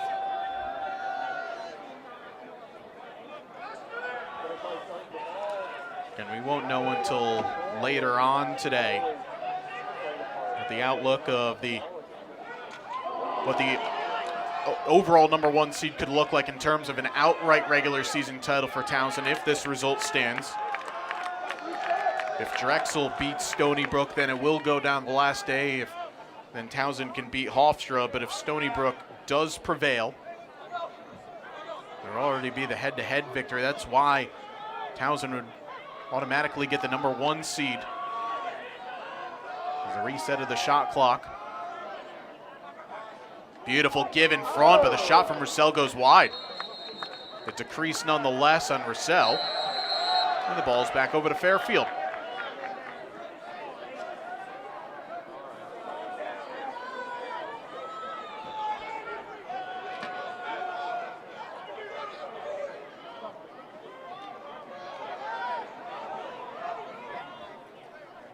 Comfortable clear for Fairfield as they're 21 of 22 on that side of the game. And trying to move quickly, but the pass is too tall from Consoli. Turnover number 12 from Fairfield.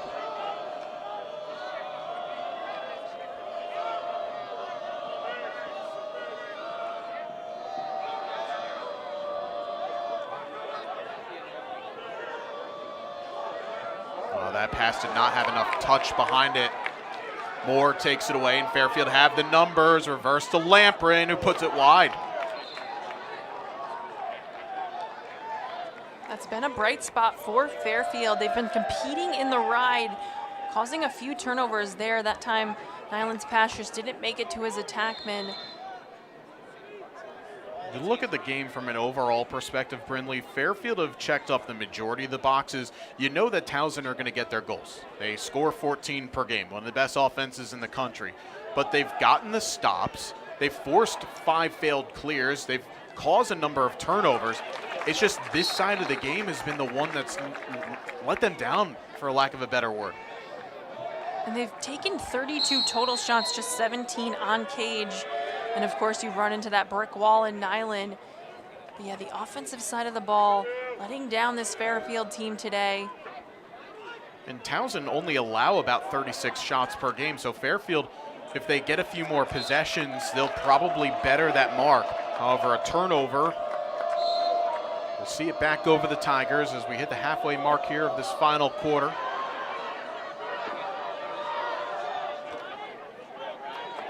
We talked about it was a pretty even played first quarter. We saw 3 Towson goals, One come off the 10-man ride, one come in transition. So if you're speaking about a 6v6, this Fairfield defense held their own in that first quarter, but if you go down that 3-0, put yourself in that 3-0 hole, you're always chasing, hard to come out of it, especially with a Towson team who's so efficient on offense. So yeah, it's the one goal on the 10-man, the 2 transition goals, and then the 1 man up. Playing this game 6-on-6, it's pretty much even. But another flag comes out, so a delayed man up coming for the Tigers. But that's the difference in terms of being that top team in the conference. Can you punish your opponents for mistakes? Exactly. Fairfield had 4 extra man opportunities in that first half, unable to capitalize. We saw some uncharacteristic turnovers from Towson, but Fairfield unable to capitalize. So you said it best. Towson just taking advantage of Fairfield mistakes. And even in that possession right there, sure, there's a delayed penalty coming on Fairfield, but Towson, they didn't need to rush the possession. You maybe even don't need to get a shot on goal. Just get the shot clock to reset. It's a 1-minute penalty on John Akupski. So you just wear more time off the clock. Stags penalty on number 2, John Akupski. 1 minute for slashing at 6 minutes 31 seconds of the quarter. The referee has gone over to the timekeepers area downstairs. The shot clock was reset to 60. I wonder if that was supposed to be a full reset. Trying to get the shot clock. Yep, should be a reset back to 80, and just a 30-second penalty on Akupski. Yeah, so it is a push, so 30-second. So if you're Towson, well, now they put it back to 60 seconds. So if you're Towson here, sure, you can try to run some things on the man up, but ultimately you do not need to do anything too crazy here.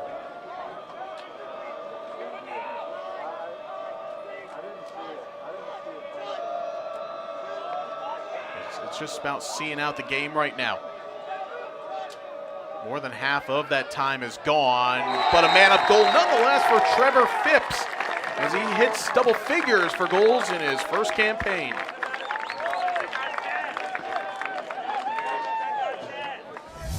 Trevor Phipps, a freshman on this first midfield line. You said it, his 10th goal this season. Just a great skip pass on the extra man opportunity. The strong left-handed step and rip from Phipps.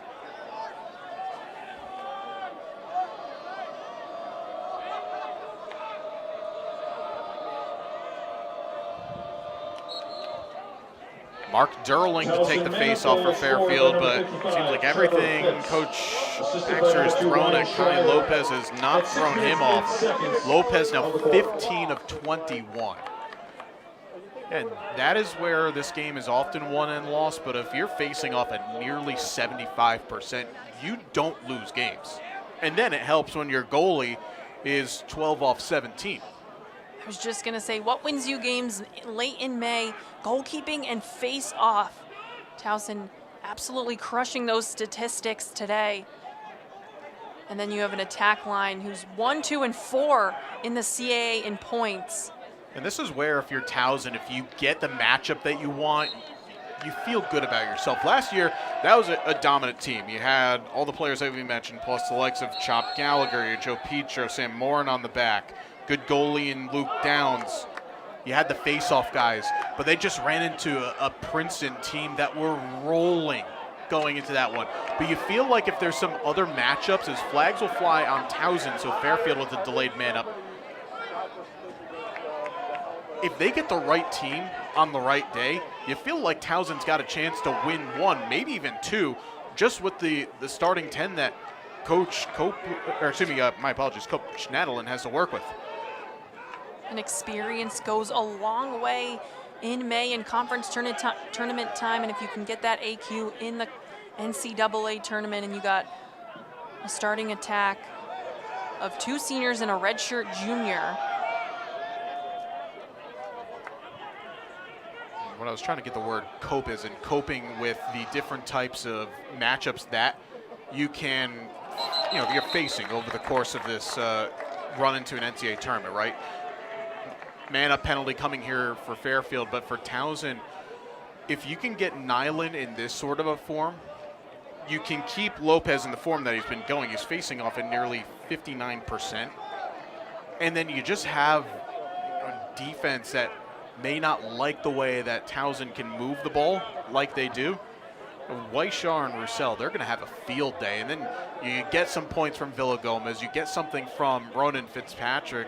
You're feeling like it can be the year where Towson makes a run and wins a couple of games. Fairfield had a 1-minute penalty, and it'll be an over and back. Just 10 seconds gone off the Villagomez 1 minute. And on the Fairfield side of things, not out of it with a loss today. Just going to put a bigger emphasis on that season finale down at Monmouth. Yeah, this is that time of the game right now where you're just very much trying to get things right, find that momentum. There's always a lot where you can build from game to game, get a couple of stops, couple of scores, feel good about where you're sitting. And there's been some bright spots for Fairfield, especially on this side of the ball, on the defensive side of the ball. Landon Whitney, 12 goals allowed. He's come up with 11 saves. The defense has done their job in the 6v6. Great strength by Matt Burnham to shrug off a couple of checks from Carson Dial. Weishar, that's going to be a great pass to Burnham, who goes between the legs and for the spectacular, but the shot was blocked.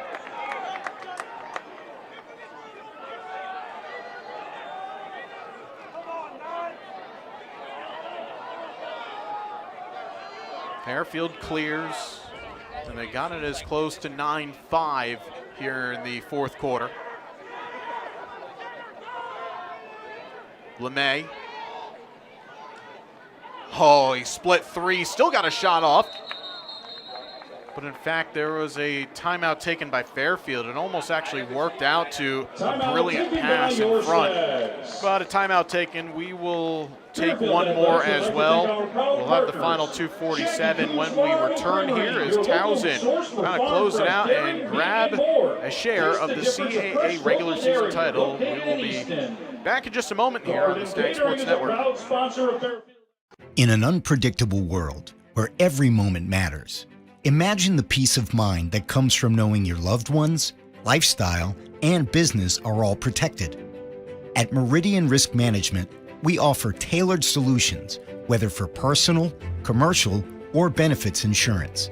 We are here to safeguard what you value most, so you can embrace every adventure ahead. Meridian Risk Management, because your legacy deserves protection. Your work thrives on a schedule. You prioritize family time. You make time to chase your dreams. There is one simple thing that improves all of your priorities: better sleep. Sattva wants to inspire the world to prioritize sleep with a selection of handcrafted luxury mattresses made and assembled in America. Because the quality of your sleep helps shape the quality of your life. Work smarter, love stronger, and dream bigger. Sattva, unlock the power of a great night's sleep. So Fairfield using a timeout here to try and diagram something to end the day on a high note, but that has been the main factor, well, one of the main factors today for Towson and Matt Nyland. 12 saves off 17 shots on target. Not going to be his highest mark. In fact, it's his fourth highest mark in a game this season. Many as 19 against Villanova earlier this year, but when your defense in front of you just allows a handful of grade A scoring chances and 5 goals, feel pretty confident about where you are. That pass was originally supposed to be switched here to LeMay. It was knocked down.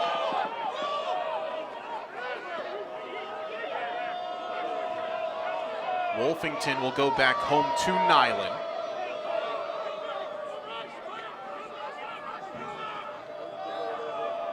Just 3 to clear. It's got to be played across.